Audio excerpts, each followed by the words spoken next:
Metode penelitian hukum. Topik ke-58 dari 70 topik. Hukum alam, bagian kedua. Teori Francois-Genie. Di tengah kejayaan ilmu hukum analitis, termasuk di Prancis, yang cenderung berkutat pada teks literal aturan, Francois-Genie tampil dengan terobosan yang mengusik. Dunia praktik pengadilan yang dalam hukum analitis dianggap sebagai corong aturan belaka ditampilkan sebagai dunia penuh kreativitas oleh Genie. Dalam pengamatan Genie, penafsiran kode sivil oleh pengadilan di Prancis ternyata merupakan rangkaian aksi kreatif. Para hakim tidak hanya mengandaikan undang-undang, tetapi juga adat kebiasaan, keputusan dan doktrin, serta penelitian ilmiah yang bebas. Melalui aksi kreatif tersebut, maka sampai derajat tertentu, pengadilan telah mengubah prinsip-prinsip yang ada dalam undang-undang. Modus yang dipakai oleh pengadilan dalam aksi kreatif itu, menurut Genie adalah libre recherche scientifique yang bertopang pada 3 prinsip yaitu otonomi kemauan, kepentingan umum, dan keseimbangan kepentingan. Dari kenyataan itulah, Genie lalu membangun teori tentang metode penafsiran hukum. Lewat karya utamanya, metode tafsir dan sumber hukum privat, ia mengkritik cara penafsiran rasionalisme abad ke-18 dan 19 yang yakin bahwa undang-undang itu sempurna adanya. Tidak, kata Genie, undang-undang tidak pernah sempurna. Sebuah undang-undang tidak pernah mampu dengan sempurna merepresentasikan keutuhan realitas yang ada dalam bentangan kehidupan sosial. Dengan demikian sangat tidak logis untuk menarik garis lurus begitu saja antara konsep-konsep umum yang abstrak dalam undang-undang dengan kasus-kasus real dalam dunia empiris. Banyak faktor dan variabel yang ikut mewarnai profil sebuah kasus. Makanya, sebuah kasus tidak boleh hanya dilihat dari konstruksi literal yuridis undang-undang. Ia juga harus diteropong dalam terang konteks yang utuh dan komprehensif, baik roh undang-undang maupun konteks kasus itu sendiri. Undang-undang dan konteks kasus adalah dua hal yang harus dipadukan dalam penerapan dan penafsiran hukum. Dalam menafsir hukum, tidak cukup hanya bermodal keahlian utak-atik makna literal undang-undang seperti ditawarkan Begriffes Jurisprudence. Juga tidak harus terlampau, bebas mengikuti alur realitas atau konteks seperti dianjurkan Frey-Resslere. Penafsiran hukum yang benar adalah paduan yang proporsional antara roh hukum dan konteks kasus. Itulah sebabnya, Genie mengusulkan agar langkah pertama yang harus dilakukan adalah memperhatikan maksud pembentuk undang-undang waktu undang-undang itu dibuat.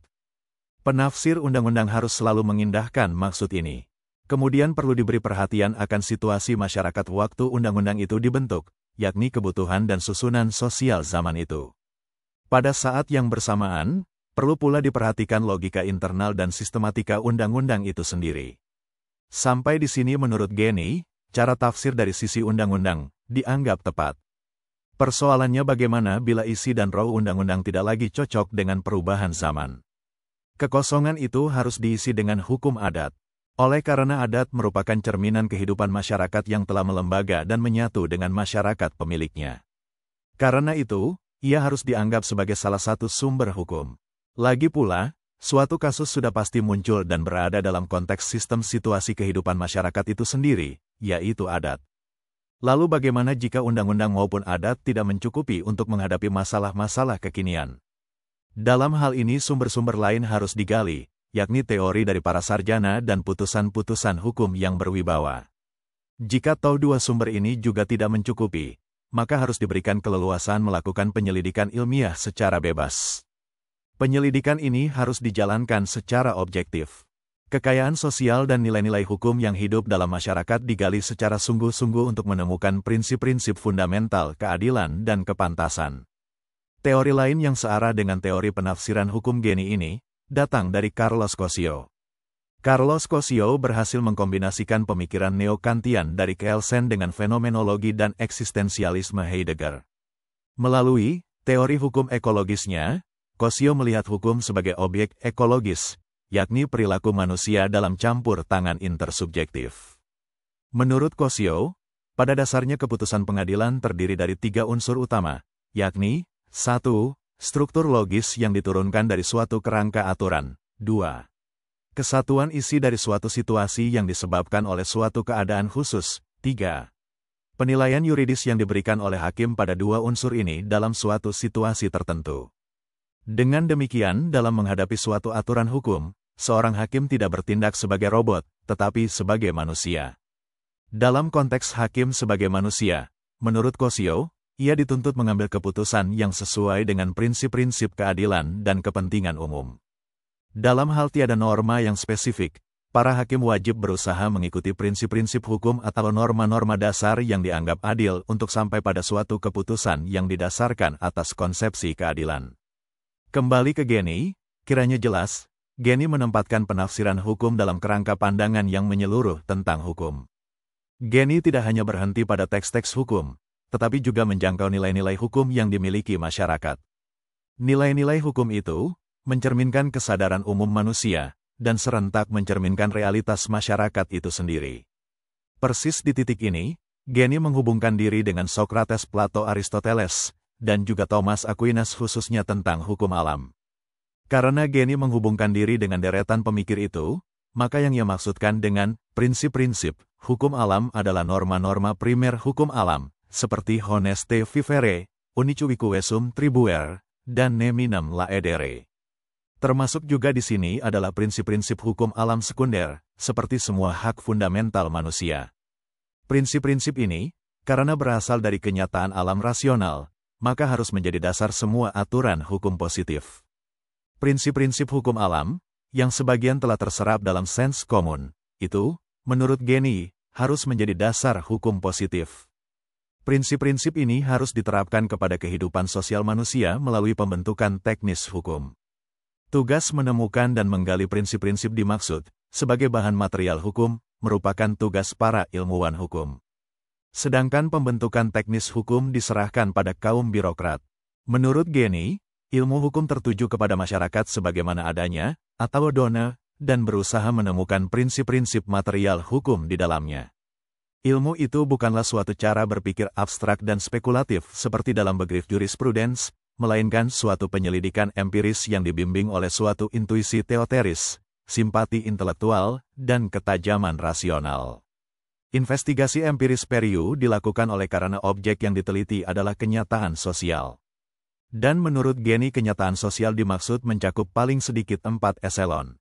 Pertama, kenyataan, atau dona, alamiah yakni fakta real menyangkut lingkungan aktual kehidupan manusia, misalnya fakta bahwa manusia terdiri dari laki dan perempuan. Kedua, kenyataan historis yaitu bahwa dalam perkembangan sejarah tertentu, laki-laki dan perempuan yang telah dewasa diikat dalam tali perkawinan. Ketiga, kenyataan akal sehat manusia, yakni prinsip-prinsip atau konvensi yang dibangun manusia atas realitas yang ia alami. Dalam contoh tentang perkawinan, karena, dalam perjalanan sejarah, ikatan suami istri itu bersifat eksklusif dan sakral, maka perlu dipagari nilai-nilai dan kewajiban-kewajiban moral, misalnya prinsip fidelitas. Hal ini berdasarkan pertimbangan bahwa nafsu manusia harus dikendalikan dan pendidikan anak-anak harus dijamin. Keempat, kenyataan ideal, yakni cita-cita yang berasal dari kepercayaan dan perasaan hidup orang-orang dalam suatu tahap kebudayaan tertentu. Dalam kebudayaan yang sudah berkembang ditemukan cita-cita yang luhur tentang perkawinan, seperti monogami dan keyakinan bahwa suami istri tidak bisa cerai. Menurut Geni, 3 kenyataan yang disebut pertama, bersifat konstitutif, sehingga harus diperhatikan oleh setiap pembentuk undang-undang supaya undang-undang itu legitimate.